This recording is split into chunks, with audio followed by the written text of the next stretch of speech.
Welcome, everybody. This is the 9th Business Impact webinar being run by Ku-ring-gai Council, supported by the New South Wales government through the Small Business Month. Just want to point out that we have captions this morning. Not sure why, but please try not to be put off by the captions appearing at the bottom of your screen. Now, today we'll be talking about getting and retaining the right people for your business. It's particularly challenging at the moment.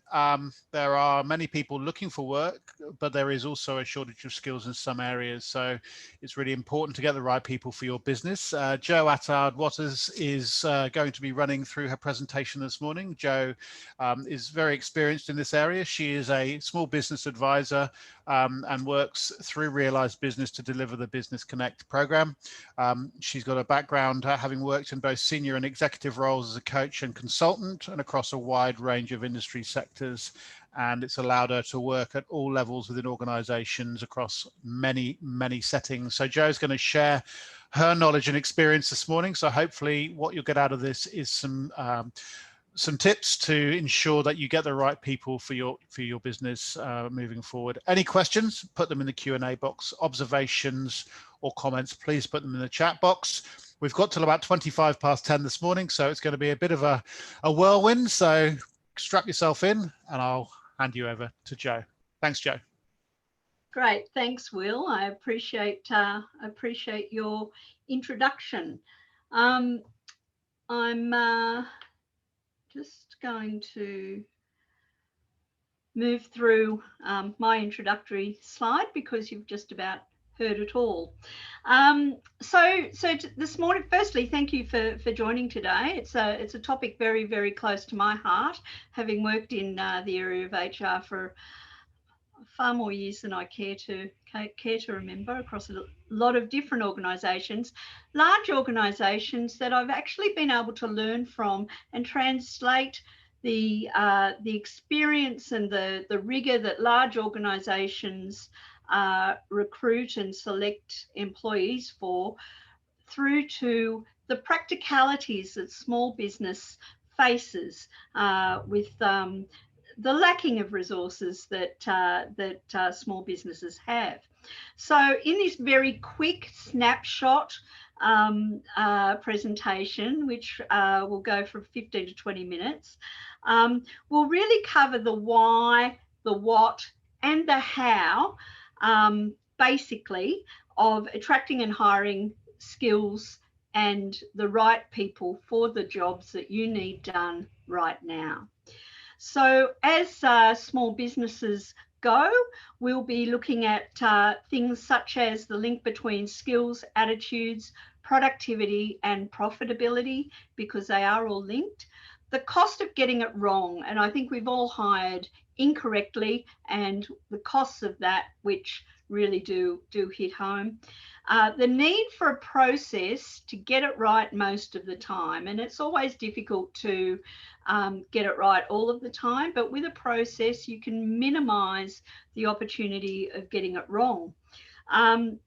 The fundamentals, those things that we actually need to get right, and we'll actually talk through a basic process, and it is more than an interview. So often when I'm working with organisations and businesses and they say, Jo, we need to hire someone and we need to get someone really quickly, I need to interview now. And they think that that's it for a selection process. It is part of a selection process if you want to get it right. So let's look at the link between skills, attitudes, productivity and profitability. You need both the right skills and the right attitudes. So we often hear that people are our greatest asset, and they absolutely are. You actually need human bodies to do a lot of the work. But we need the right skills and attitudes to do what it is that we need done. To have the right skills is one thing. If they're not followed with the right attitudes, then that actually can work against us. So someone can be really well skilled, and I'm sure that we know people who have who have come along our paths that have the right skills, but their attitudes let them down and they don't assist us in getting to what we need to get done. One won't work without the other. So you can't also have the right willingness and the right capability or the desire to get the job done if you don't have the right skills. So the two things do really work together. You'll hear a lot about the current trend to hire for attitude first and then skills second, and that can work really, really well, but it can really only work if you have the capability within your organisation to train people. And often you don't have that. You need to bring in the capabilities to get the work done. So in that case, you need to really hire for both. Strong productivity happens at the time where you have the right people in the right jobs, doing the right work at the right time that you need it done. They also need to be really engaged with your business and engaged in what you need them to do. So it is a whole package of things rather than just getting someone in with the right skills. Obviously, profitability and productivity are inextricably linked. So you need to make sure that the productivity is there so that the profitability will come. So getting it wrong. Getting it wrong is obviously a costly mistake, and I'm sure that you've all seen that from time to time. So a bad hire can cost a business up to 2.5 times the first year's salary. And that came from a Chandler and McLeod, who are a large global consulting firm. They did a study in 2018, and that's what they found. So the sorts of things that will make up that 2.5 times is recruitment advertising fees. So whether or not you recruit yourself or through an agency, there are fees associated with advertising. So you will advertise either through Seek, you might engage a recruitment firm, or alternatively now LinkedIn. And LinkedIn also has fees associated with it. More and more organisations and businesses are using LinkedIn as a portal for advertising roles. There's also the time associated with the recruitment process. And if you've got that wrong, that's wasted time. There's obviously the salary of the person who comes on board, as well as the salary of the people engaged in the recruitment process. There's the education and training associated with getting someone up to speed, as well as the education and training of the recruiters. There's also the cost to rehire. If you don't get that right, then you've got to basically re-establish the rehiring process. And unfortunately, increasingly, there are litigation costs when people don't work out right and you have to terminate their services. Often they will then come back to you with a claim for, in many cases, unfair termination of a variety of ways. So as well as that, there are another couple of things. There's decreased productivity, not getting the work done because you've hired someone who isn't capable or isn't willing to do it. The impact that has on the rest of the team and the morale of that team. And also the time spent by you or the manager in just managing the situation. So, and that takes away from the other things that you need to do as well. So how can mistakes be made? So there are a whole lot of things there that we need to consider. So not being clear about what you need is a big one. So before you can really work out what it is that you need to be clear about it yourself. Believing everything that you see and hear, candidates will tell you what you want to hear. So it's important that you have a clear list of things that you need and you question appropriately. Justifying a candidate's stories and background. You know, we've all seen people that we really like and they'll interview and, you know, and you'll really like them and you'll see that there's some inconsistencies in some of their stories, but, you know, you justify that because you really want them to come on board, and it's easier to get someone on board quicker rather than taking the time to really dig deep. Hiring a good enough candidate rather than the right candidate, and we'll talk a bit about that in a minute. Overselling the job, and often you'll find that you'll be talking to someone, and I've got a client at the moment who actually wanted me to work with her in developing a recruitment process, and she said, because the thing I find I do when I'm interviewing people is I tell them all about the job and I'm constantly overselling the job, and when they come on board, it's actually not the job that I've sold. So it's really important to give people a really strong indication of what they need to do. Creating false impressions about the work and the workplace is part of that. Not having a robust process is a big piece, and not concentrating on a very strong, robust background check. So reference checking and background checking is increasingly more important. And not having a proper onboarding process is also something around that as well. So getting the fundamentals right is really critical. So you need a job description, a person specification, and some selection criteria. You need to choose where to advertise, where's going to give you the best bang for your buck. Check in with your networks. That's also really important. Write an ad that clearly identifies what you're looking for, and include the need for a covering letter outlining 3 major selection criteria points. That makes your screening process so much easier. And it can also show you whether or not people are willing to follow procedure and follow your instructions, because if they don't bother to do that, then it's a very clear indication that they're probably not going to work out. Use a tool such as seek.com.au as a candidate management tool. So even if you acquire candidates through another source, get them to apply through Seek. That way you can manage all of the applications because they have a back-end portal, and you can also make sure that people are being screened in the same way on the same criteria. That's a really important piece. So the process, we have a process. And you might find that some of these pieces you think, oh, I don't really need to do that. Bear in mind that a process will help you. It really will. So prepare a position description or a person spec and selection criteria. Then choose the advertising strategy that's going to work best for you. So if you have professional staff, then LinkedIn will probably work well. Otherwise, Seek. And on top of that, sometimes I know people who have worked really well by getting people through Gumtree and even Facebook. But it really does depend on what type of business you're in and what type of role you're recruiting for.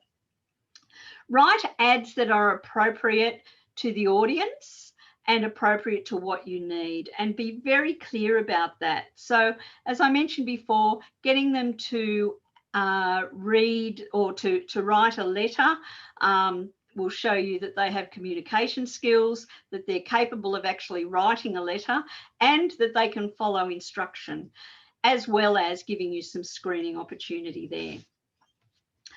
Prepare an interview guide with questions to identify their past experience. So when you're questioning people in an interview, asking them what they would do in a situation can elicit textbook answers that they haven't actually done. So what you really want to do is identify the experiences that they've had, and past behaviour is the best predictor of future behaviour that we can actually rely upon. So asking them questions such as, can you give me an example of a time when you did blah blah, is going to give you a specific response to a specific situation, and pin them down to specifics. Otherwise they can tell you anything that you want to know. So Then what you want to do is you want to conduct a screening interview. So Zoom is a fantastic portal to do that. You can actually ask them a couple of questions just to probe the main criteria and make sure that they haven't bodged up their resume, because a lot of people do that. They'll get people to write their resume for them, and it may or may not actually be what it is that, you know, they may not be who they say that they are. After you've done a screening interview, you'll want to conduct a face-to-face interview, preferably in the same room if you can, appropriately socially distanced, with the 3 best candidates. So it's ideal that you actually don't start the selection process until after the close date of your applications, and then you can screen everybody, and then you can decide who you're going to bring in for a Zoom interview, which will probably be 5 candidates, 20-minute interviews, and then bring in 2 to 3 final candidates for your for the face-to-face. Use an interview guide. Use the same interview guide that you used for the Zoom meeting, but have additional questions on that you utilize, and have the same 2 people interview each candidate, because then you can actually sit down and talk about them as you've seen them at the same time, because sometimes we have different perspectives and we gain different perspectives from the same situation. After each interviewer takes a couple of moments to get their thoughts down, and then have a quick conversation about the general capability of that candidate. And then the next interviewee comes in and you do the same thing again. And once you've actually debriefed each of the interviews, so that you've interviewed and then you've debriefed each one, you then discuss and come up with the final candidate. At that stage, you conduct a background and reference check. So you probably want 2 to 3 references. You don't want to accept written references because nobody's going to submit a bad one. You do want 2 to 3 people that the person has worked for before.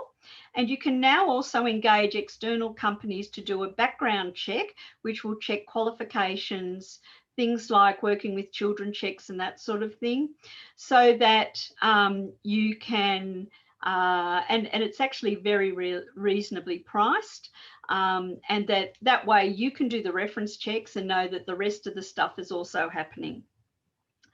You offer the role, you prepare the contract, obviously, and you send unsuccessful emails to the other candidates, and you can do that from the Seek portal. The reason why it's important to send unsuccessful emails to everybody is so that, number one, it helps your reputation, your brand as an employer who actually does care. You're recognizing that people have actually spent some time applying for your job. And that's a good thing. It really does help people think highly of that, because a lot of organizations don't do that anymore. And it also helps you to make sure that you've been very clear in your process and you've recognised that. It also keeps a record going for the candidates. You also prepare an onboarding program, which is an induction program, but you want to have regular feedback sessions set up throughout that, so that you can give regular feedback and see the progress of people as they're coming through the organisation. Keep an eye on the probationary period, because that will help you to identify that people are actually meeting the requirements that you need them to meet. And during the probationary period, there is a potential for you to be able to exit employees without giving cause and with minimal notice. So it's actually a very important piece to remember to manage that process. So that's a quick move to the process, and I've just realized that I missed one of the slides, but a couple of things just to look out for before we move into Q&A. just check out the things that don't look right on someone's resume or in their background when they're talking to you. So you really do want to check for that, probe those areas. If you get a gut feeling that something's not right, it probably isn't right. So just really rely on that, but don't over rely on your gut feeling. Gaps in background without explanation, you want to know why. You want to know why someone, had disappeared off the face of the earth for a couple of years. Candidates not following instructions, as I mentioned before, generally, if they don't follow an instruction during a selection process, they're not going to follow instructions after that.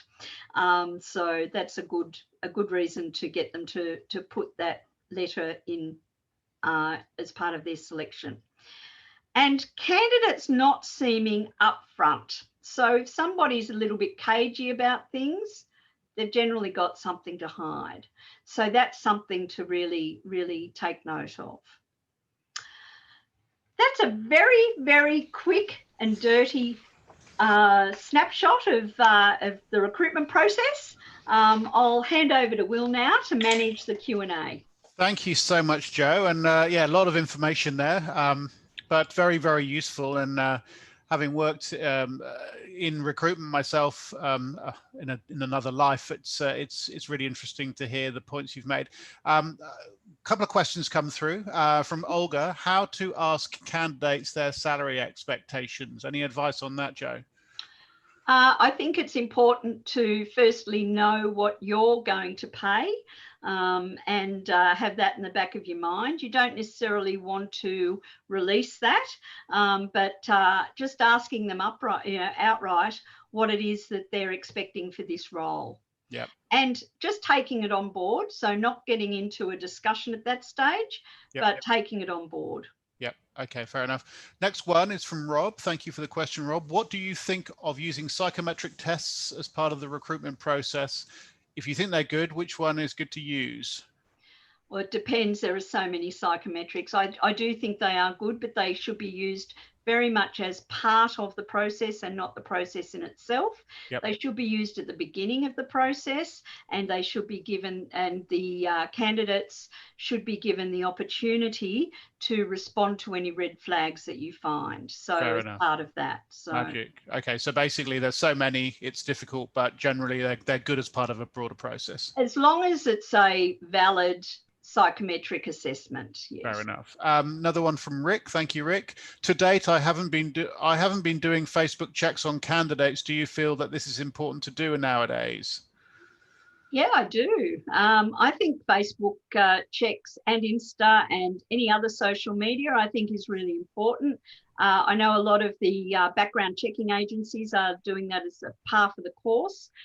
You want to make sure that individuals are going to represent your company well, and you're not going to find out something about their background that's not going to represent you well. And I guess on that one is if you can find some dirt on people on Facebook, then so can your customers. Absolutely. Yeah. I've had very interesting experiences with that, and very high value recruits not going through because of unwise use of socials. Another question from Rick: what do you think of, instead of advertising salary, asking the prospect to submit the salary he or she is expecting? I don't necessarily agree with advertising a salary. It's helpful to perhaps for some roles advertise a range if you're going to advertise anything, but I really think that it's not generally helpful to advertise a salary. Asking them to submit their expectation, I think, is fine, but generally they can't do that until they know more about the role. Fair enough. Okay, and another question from Rob: is group interview a good idea to see which candidate really shines through? I think if they're managed well, assessment centres, as we call them, are very useful, but they need to really consist of a number of different activities, again linked to the selection criteria. It's a specific process in its own right, but works well. Yeah. Fabulous, fabulous. And yeah, those are all the questions. So just before we wrap up, it's 10:25, everybody. Any other quick questions before I close out? I'll just allow people if they want to do that. So Joe, I really appreciate your time this morning. Just reiterating, as I do at all of these sessions, that Joe is works as part of the Small Business Connect program through Realize Business. It's a free service, up to 4 hours of free one-on-one business advice. You'd be silly not to take it up because it's free.